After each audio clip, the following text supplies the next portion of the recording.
Attack को बीते कुछ पल ही नहीं हुए हैं, साल भर नहीं हुए हैं, हम उनके दर्द से निकले हैं और आपने हमें एक और दर्द दे दिया। तो नक्सलाइट आते कहां से हैं? ये जंगली क्षेत्र में नक्सलाइट आते कहां से हैं? रोजगार नहीं देने की वजह से, उनकी जो आमदनी है उनको जो आप छीन लेते हैं, इनसे पैदा होते हैं नक्सलाइट। उन बुड्ढों को जो बैठे हैं राजनीति पे, जिनके बेटे और बच्चे विदेश में अय्यासी कर रहे हैं, उनके लिए बहुत सारी सुरक्षा सिक्योरिटी लगी हुई है, लेकिन हमारे देश के सैनिक वो किसके दम पे सुरक्षित है और कौन लेता है उसकी सुरक्षा की गारंटी? शर्म आनी चाहिए। थूकती हूँ मैं ऐसी सरकार पे जो हमारे सैनिकों के बारे में जरा सा भी नहीं सोचती है। किसी की गजरे की खुशबू को छोड़ आया, नन्ही सी बच्ची को चहकता छोड़ाया, लगा लो न सीने से भारत माँ, लगा लो न सीने से भारत माँ। मैंने अपनी माँ का बाँ तरसता छोड़ाया, मैंने अपनी माँ की बाँ को तरसता छोड़ाया। तलवारों पे सरवार दिए, अंगारों में जिस्म जलाया है। सलाम है उन शहीदों को जो खो गए, सलाम है उन शहीदों को जो खो गए, जगा के वतन को जो सो गए। आज मैं बात करने वाली हूँ नक्सलाइट अटैक, छत्तीसगढ़। मैं खुद छत्तीसगढ़ से हूँ। आज मैंने अपने भाई को तिरंगे में लिपटे हुए देखा। जांजगीर जिला से मैं बिलोंग करती हूँ। जब उनका शव जांजगीर जिले में आया तो जांजगीर की धरती कांप उठी। वहां का हर एक बच्चे की आंखों में आंसू था। उसने अपने जांजगीर जिले का बेटा खोया, उसने अपने देश का बेटा खोया। उस माँ से पूछो जिसने आखिरी बार अपने बेटे को गले लगाया, उनकी वाइफ से पूछो जिसने अपने सुहाग को लास्ट बार सीने से लगा के रोया, उस नन्ही सी बच्ची से पूछो जिसने हमेशा के लिए अपने पिता का साया खो दिया। आपको जरा सा भी नहीं लगता है और देश की जनता को जरा सा भी नहीं लगता है कि ये चुनाव के टाइम पे जहां पे शांतिपूर्वक राजनीति चल रही थी, हमें लगा था इस बार हमारी राजनीति, जो भी वोट हो रहा है, जो भी विपक्ष पक्ष लड़ रहे हैं, ये आपस में ही लड़ रहे हैं, इसमें हमारे सैनिकों को, हमारे जवानों को कोई नुकसान नहीं होगा।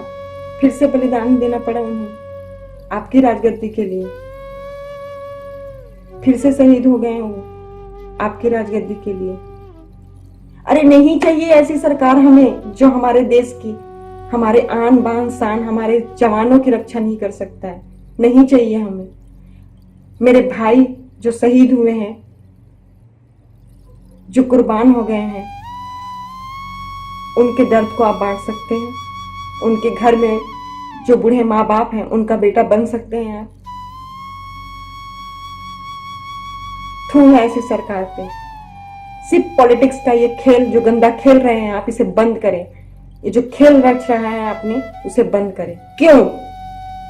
मैं आपसे सवाल पूछना चाहती हूँ। तो नक्सलाइट आते कहां से हैं?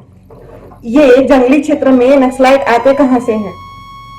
रोजगार नहीं देने की वजह से, उनकी जो आमदनी है उनको जो आप छीन लेते हैं, इनसे पैदा होते हैं नक्सलाइट। कभी पूछा आपने कि आप ये सारी चीजें क्यों करते हैं? कभी बात करने की कोशिश की उन लोगों से कि इस तरह से हम लोग क्यों कर रहे हैं? क्या प्रॉब्लम है उनको, क्या समस्या है उनकी, क्यों वो हमसे बात नहीं कर रहे, क्यों वो अपनी समस्या ना बता रहे? हमारे देश में ही हम सैनिक को तैयार करते हैं हमारे दुश्मनों से लड़ने के लिए, वो हमारे देश में लड़ रहे हैं। आज भूपेश बघेल जी से मैं पूछना चाहती हूँ कि आप छत्तीसगढ़ में कर क्या रहे हैं? ना रोजगार है, ना काम है, ना शिक्षा है, ना एजुकेशन है, ना गरीबी हटाया आपने। पुलवामा अटैक को बीते कुछ पल ही नहीं हुए हैं, साल भर नहीं हुए हैं, हम उनके दर्द से निकले हैं और आपने हमें एक और दर्द दे दिया। अरे आप दुनिया भर की बातें करो, अच्छे दिन, मन की बातें, ये सारी बकवास हमें नहीं सुननी है। जब एक सैनिक तैयार होता है ना, तो उसके साथ 133 करोड़ जो देश से प्यार करते हैं ना, वो तैयार होते हैं। वो 33 करोड़ लोग जो देश के लिए अपनी सहानुभूति रखते हैं ना, वो तैयार होते हैं। उनकी आंसू छलक जाती है जब सुनते हैं कि किसी ने हमारे सैनिकों पे वार किया है और वो शहीद हो गए हमारी रक्षा के लिए। आज जो सरकार सत्ते पे बैठी है, चुनाव प्रसार में जिस तरह से वो बिजी है, पिछले बार के चुनाव में पुलवामा अटैक जिसकी कोई कार्यवाही नहीं हुई है, अरे वो तो उसी समय तय हो गया था जब अर्णव गोस्वामी का चैट देखा गया था, उसके बावजूद भी एक्शन नहीं ले गया। क्या तिरंगे पे लिपटे हमारे शहीदों पे आप राजनीति खेल रहे हैं? उनके बिछे हुए लाशों पे आप राजनीति खेल रहे हैं? आपको शर्म नहीं आती है जरा सा भी? आपको गद्दे की इतनी नशा छाई हुई है कि आप हमारे शहीदों की बलिदानी लेंगे? किसने दिया आपको हक? किसने दिया? हमारे शहीदों की रक्षा की, उनकी पेंशन की, उनकी सुरक्षा की, उनके परिवार की सुरक्षा, रिस्पॉन्सिबिलिटी कौन लेगा? मैं आपसे पूछना चाहती हूँ। जब एक सैनिक तैयार होता है ना, तो उसके साथ साथ उसकी माँ तैयार होती है, उसकी बीवी तैयार होती है, उसके बच्चे तैयार होते हैं। और जब उनको खबर मिलता है ना कि उनका बेटा शहीद हो गया, तो माँ उसे गले से लगाती है, तो उनकी आत्मा कहती है कि बेटा एक बार फिर से बच्चा बन जाना और मुझे सीने से लगा ले। एक बार फिर से वो छोटा सा नन्हा सा बच्चा बन जा और मुझे सीने से लगा ले। और वो शहीद की आत्मा बोलती, हे भगवान, मुझे वो छोटा बच्चा बना दे कि मैं अपने माँ के बाहों में फिर से ऐसे लिपट जाऊं। आज ये अटैक होने के पीछे रीजन क्या है, इसका सवाल कौन करेगा? पुलवामा अटैक से हम उभरे ही नहीं थे कि आपने फिर से एक हमला करवाया है। ये करवाया गया है, ये हुआ नहीं है। और ये जो राजनीति पे गद्दे पे बैठ करके आप तिरंगों से लिपटे हुए शहीदों पे जो राजनीति खेल रहे हो ना, उसे बंद करिए।